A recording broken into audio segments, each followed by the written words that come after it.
Hello friends, how are you? I hope that all of you are very fine. Friends, we have learned Young's double slit experiment. In Young's double slit experiment, Young has used two slits and those two slits acted as a coherent sources. An interference pattern was consisting alternate bright and dark bands. But other experiment in our syllabus is the Fresnel's biprism experiment. That Fresnel's biprism experiment consists of an optical bench. On the optical bench, four stands are mounted and four things are fixed on those four movable stands. One is micrometer eyepiece. This is the convex lens. This stand is used to hold the biprism, while here is the slit source on that stand.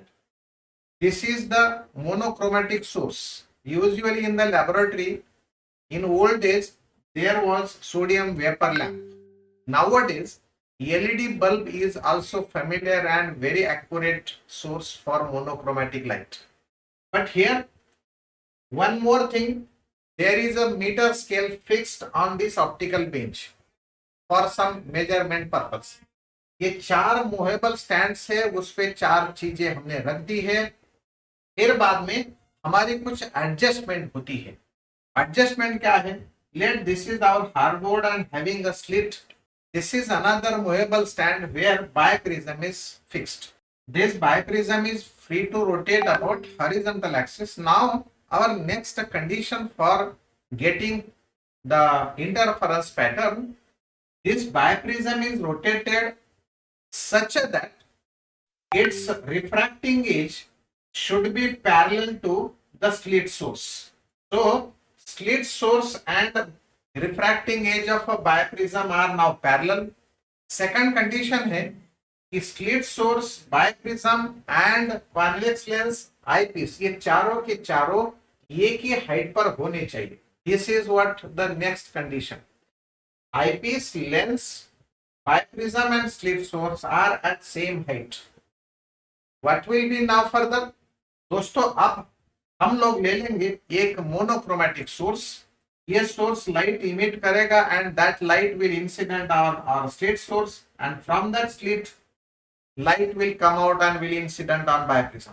पर ये पूरा क्या पूरा focus यहाँ पे गिरने के बाद ये तो रिफ्रैक्ट होने वाला है, लेकिन हम लोग अगर रे डायग्राम कैसी बनती है, इंटरफेरेंस पैटर्न कैसे बनता है, ये अगर समझना है तो फोकस से काम नहीं चलेगा. So we will take rays. तो एक रे जो ले लेंगे हम लोग वो होगा नॉर्मल इंसिडेंस वाला, and normal incidence light pass undeviated. ये लाइट आ जाएगी सीधी इधर. दूसरा एक रे लेंगे हम लोग इस एज पर लाइट इंसिडेंट होगी, डबल रिफ्रैक्शन होगा, मतलब पहले सरफेस पे दूसरे सरफेस पे, और रिफ्रैक्ट होने के बाद let us consider that ray coming parallel to this first ray. Similar thing will happen with this another ray. This ray after refraction will go again parallel to these rays. Friends, don't think that कि ये जो रे होता है ये parallel ही जाता है. ये पैरेलल भी जा सकता है, ये ऊपर भी जा सकता है, ये नीचे भी आ सकता है, लेकिन हमने मान लिया कि at this angle of incidence after refraction rays became parallel to the first source. अब दोस्तों ये जो रे है अगर ये पैरेलल जाता तो दूसरा कौन सा भी रे इन दोनों रेस के बीच में अगर लेते हम लोग तो ये नीचे आ जाने वाला, और इस पाथ में ले लेंगे तो ये ऊपर जाएगा. तो दिस इज हाउ ये रे चलेगा इंसिडेंट होकर और फिर ये आएगा इधर. दूसरा एक रे ले लेंगे यहाँ पर और ये चले जाएगा ऊपर, लेकिन यहीं से जाएगा, मतलब क्रॉसिंग पॉइंट सेम होगा क्योंकि हमने ये दो रेज इन दोनों के हिसाब से सिमेट्रिक लिए है. जितना हाइट ऊपर उतनी हाइट नीचे लिया, इसलिए ये दूसरा अगर इधर लेते थे तो क्रॉसिंग पॉइंट अलग होती थी. क्रॉसिंग पॉइंट वही नहीं रहती, क्रॉसिंग पॉइंट अलग होती है. लेकिन हाँ, क्या सेम होता है ये मैं आपको बाद में बताऊंगा. दोस्तों अब ले लेंगे हम लोग ये आईपीस. आईपीस से अगर ये रे को ऑब्जर्व किया तो ये ray appears to come from this position. अगर इस पैरेलल रे को दूसरा ऑब्जर्व करने के लिए माइक्रोमीटर आईपीस हमने नीचे लिया तो ये रे ऑब्जर्व होगा कि यहां से कहीं से आ रहा है। इसका मतलब है कि ये रे जो सीधा आया सीधे पीछे से कहीं से तो दिखेगा। If micrometer eyepiece is rotated and seen this ray, then this appears to come from this position. अगर इस रे के देखने के लिए हम लोग माइक्रोमीटर आईपीस को ऊपर लेकर गए, रोटेट किया और ये देखा, तो फिर ये रे दिखाई देगा यहां से आता है रोटेट। इसका मतलब रे अपने ओरिजिनल पोजीशन से आते हैं, ये फैक्ट है, लेकिन दिखते हैं कि दो जगह से आते हैं। Crossing point of imaginary light is acting as the imaginary source of light, and that is what in technical language we say virtual source of light. So we got two virtual sources. Two virtual sources से जो light निकल के आती है, जितना इस reason में interfere होते हैं वहां पर alternate bright and dark band मिलते हैं। इनफैक्ट वो बैंड्स मिलते हैं ऐसे, इधर ये पूरा इंटरफेरेंस पैटर्न मिलता है। दोस्तों इंटरफेरेंस पैटर्न में जो ब्राइट एंड डार्क बैंड मिलते हैं उनकी बात हमें करनी है, लेकिन अब हमें चाहिए distance between source and the micrometer eyepiece, उसे हम स्क्रीन भी कहते हैं, यूजुअली वी से स्क्रीन। अब ये दोनों के बीच में जो डिस्टेंस होता है वो होता है कैपिटल डी।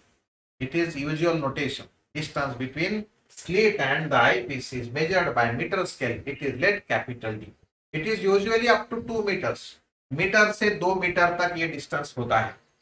अब ये इंटरफेरेंस पैटर्न ऑब्जर्व करके हमें ब्राइट एंड डार्क बैंड में का सक्सेसिव ब्राइट बैंड्स और सक्सेसिव डार्क बैंड्स, इनके बीच में का डिस्टेंस मेजर करना हमारा टारगेट है। तो this biprism experiment is used to measure the wavelength of monochromatic light, and the formula for that is bar x small d by capital D, where this capital D is the distance between slit and the eyepiece that is measured. अब बारी है बार x की। बार x है distance between two successive bright bands और two successive dark bands.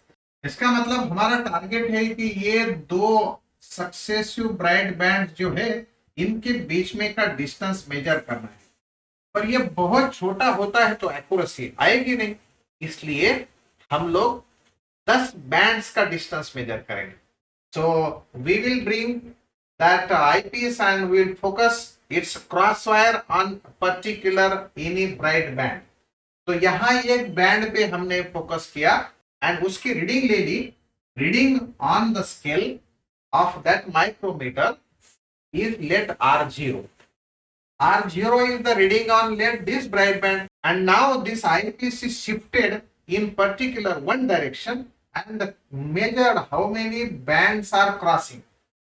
So let this 1 2 3 4 ऐसा करते करते करते 10वें ब्राइट बैंड तक हम चले गए मान लो, और इसकी रीडिंग ले ली हमने, उसे बोला हमने R10। Reading of 0th order R0, reading of 10th order R10। इसका मतलब है बीच में 10 बैंड्स चले गए। Therefore, we have measured length of 10 bands. So 10 bandwidths is equal to R10 minus R0. Hence, bandwidth is equal to R10 minus R0 by 10. Bandwidth मिल गई। Lambda के measurement के लिए बैंडविड्थ मिल गई, कैपिटल डी मिला। अब हमें मेजर करना पड़ेगा small D, where small D is a distance between two sources.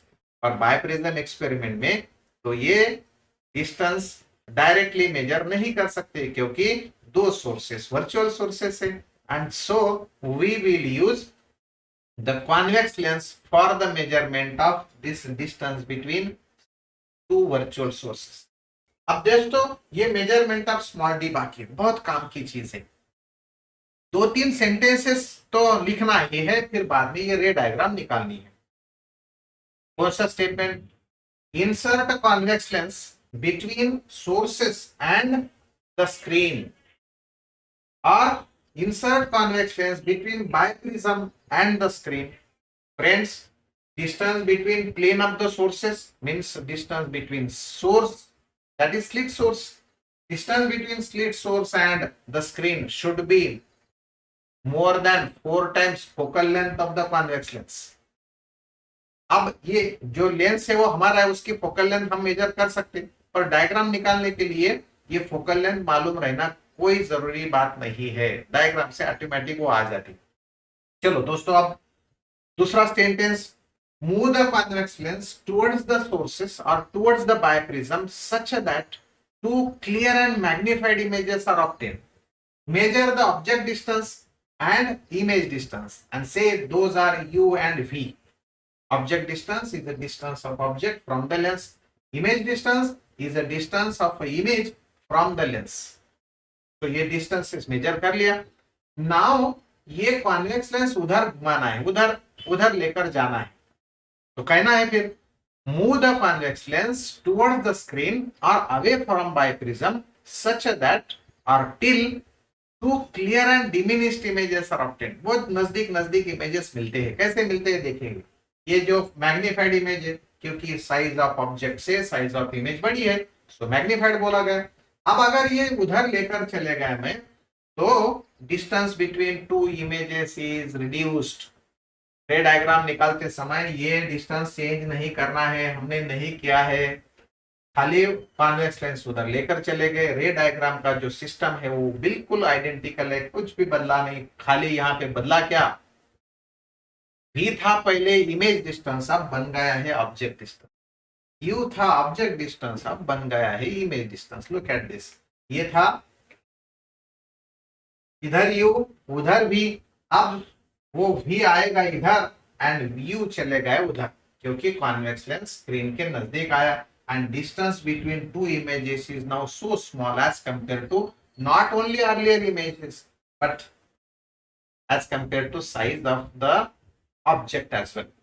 तो यहाँ रे डायग्राम कैसे निकालनी है, रे डायग्राम निकालते समय क्या क्या करना है, चलो देखेंगे अपन। या तो here for the measurement of small D, board के पेपर में डिस्क्रिप्टिव में रे डायग्राम निकालनी है, तो रे डायग्राम कैसे निकालते देखिए। Let us consider that these two planes, this is the plane of sources, this is the plane of a screen. So here the distance between sources and the screen is let capital D, which is no doubt more than 4 times focal length. Look at this now, these two sources S1 and S2, let distance between them is D. Now convex lens is introduced close to the biprism of the focal length F at a some distance.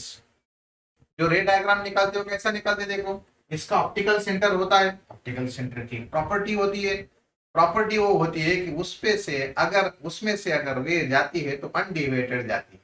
इसका मतलब एक रे ले लेंगे हम, सीधा चले जाएगा, ये दूसरी रे ऑप्टिकल सेंटर से ही आएगी और यहाँ स्क्रीन पर मिल जाएगी।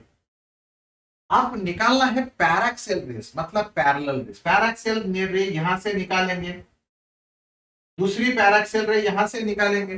दोस्तों ये नीचे की रे रिफ्रैक्ट होके ऊपर चले जाएंगी, ऊपर की रे रिफ्रैक्ट होके नीचे चले जाएंगे। दुनिया का वसूल है, नीचे का आदमी ऊपर जाता है, कुछ दिन रह के ऊपर जाता है, ऊपर का नीचे आता है। सो ऊपर नीचे होता ही हो, वैसा ही अपने फिजिक्स में होता है, नीचे का रे ऊपर जाएगा एंड ऊपर का रे नीचे आएगा।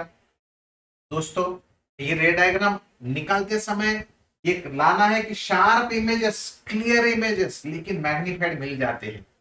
यहाँ ये पॉइंट, ऊपर का रे जब नीचे आया ना तो बिल्कुल शार्प इमेजेस मिल जाएगी, ऐसा रे निकालना हमने, क्योंकि हमें निकालना है, असल में जो होता है वही निकालते, पर निकालना है शार्प पॉइंटिंग। वो दो क्रॉसिंग पॉइंट जो मिलते हैं वो है अपनी इमेजेस की पोजीशन, वो है मैग्नीफाइड। उनको नाम दे देंगे, let A1 B1 and distance between them is measured, say it is D1, distance D1 between A1 B1. Now we will verify whether this distance is more than 4 times focal length or not. We know that paraxial रे जहां meet होते हैं वहां का distance optical centre से, उस point का optical centre से जो डिस्टेंस होता है उसे फोकल लेंथ कहते हैं। Look at this, this is focal length. तो हम लोग मेजर करेंगे इधर, ऐसा उधर ले जाके, तो ले लेंगे इधर से, ये हुआ एक फोकल लेंथ, ये second, this is third, now this is 4 and it is close to 5।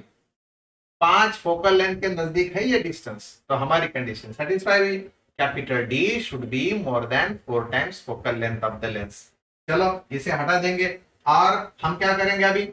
Now distance between lens and the source is measured, that distance से u, and distance between lens and the image is measured, say it is v। अब दूसरी condition आ गई। दूसरे condition में क्या करना है, ये सोर्सेस को नीचे लेकर आना है, वही डिस्टेंस पे रखना है। So here distance between them is same as D. अब सेंटेंस है हमारा, convex lens is moved away from biprism and towards the screen till two clear and diminished images are obtained। चलो ये कॉन्वेक्स लेंस को उधर लेकर जाएंगे। अब जैसे रेज निकाले थे इस केस में, वैसे ही रेज उसी प्रोसेस से, उसी सीक्वेंस से लेकर आएंगे हम लोग। एक रे निकालेंगे एक रे निकालेंगे ऑप्टिकल सेंटर से, चले जाएगा ऊपर, ऊपर के सोर्स से निकाले तो चले जाएगा नीचे। अब ले लेंगे पैराक्सेल रे, ऊपर से भी पैराक्सेल रे, ये ऊपर का रे चले जाएगा नीचे एंड नीचे का रे चले जाएगा ऊपर। शार्प इमेजेस मिलते हैं वंस अगेन। उन इमेजेस को हम लोग कहेंगे A2 B2 and distance between them is measured, say it is D2, small D2। दो डिस्टेंसेस मिले, पर यहाँ हुआ क्या, यहाँ ये जो V था, जितना डिस्टेंस उधर था उतना ही डिस्टेंस अब इधर आने वाला है। तो ये हुआ है मेरा V, और ये डिस्टेंस चले जाएगा उधर और उधर से चले जाएगा U। तो यहाँ मैं लिखूंगा V और यहाँ लिखूंगा मैं U। इमेज डिस्टेंस को हम लोग U कहते, लेकिन वो असल में है कितना, V जितना है, इसलिए मैंने लेटर लिखा V। है वो object distance, but it is written as V, that is also image distance, लेकिन लिखा हमने U। स्मॉल डी मेजर करना है, रे डायग्राम निकाला, लेकिन अभी तक अपना टारगेट कहाँ मिल गया, टारगेट है measurement of small D. But we know the formula for linear magnification of convex lens. Convex lens का लीनियर मैग्निफिकेशन के दो फॉर्मूले हैं, एक है size of image upon size of object, दूसरा है distance of image from the lens divided by distance of object from the lens. तो इसके कारण ये हमें क्या मिलता है, linear magnification is equal to size of image divided by size of object. Also we have distance of image upon distance of object। अगर मैं कंपेयर कर देता तो मुझे मिलता है I by O is equal to V by U। ये तो सिंबल्स में हो गए, लेकिन वर्ड में तो लेना पड़ेगा ना हमें। ये फॉर्मूला इस केस में हम लगा देंगे। अब फॉर्मूला लगाने से क्या मिलेगा, we will apply this formula for the first case। देखो क्या होता है, साइज ऑफ ऑब्जेक्ट कितनी है, D है, ये D।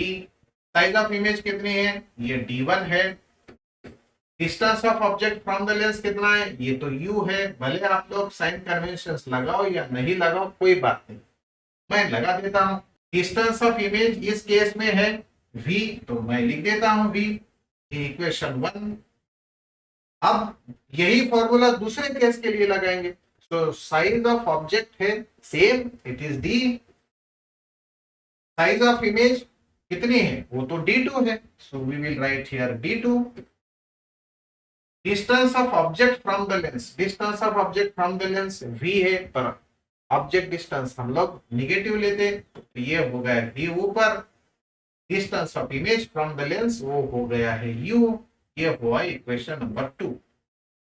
मल्टीप्लाइंग 1 and 2, मतलब multiplying these two equations will get D into D, D square. D1 D2 हुआ मल्टीप्लीकेशन में तो लिख दिया, ये minus U by V into ये माइनस V बाय U। मेरा माइनस माइनस प्लस हुआ, मेरा VV कैंसल हुआ एंड ये VV cancel and U also cancel, minus minus तो प्लस हुआ, इसका मतलब मेरा आंसर 1 आया। तो here D square is equal to D1 D2, मतलब D कितना मिला, D मिलता है root of D1 D2। By this formula, we can determine the distance between two virtual sources. अगर आप लोगों को ये वीडियो पसंद आया तो जरूर लाइक करेंगे और सब्सक्राइब भी करेंगे। Thank you.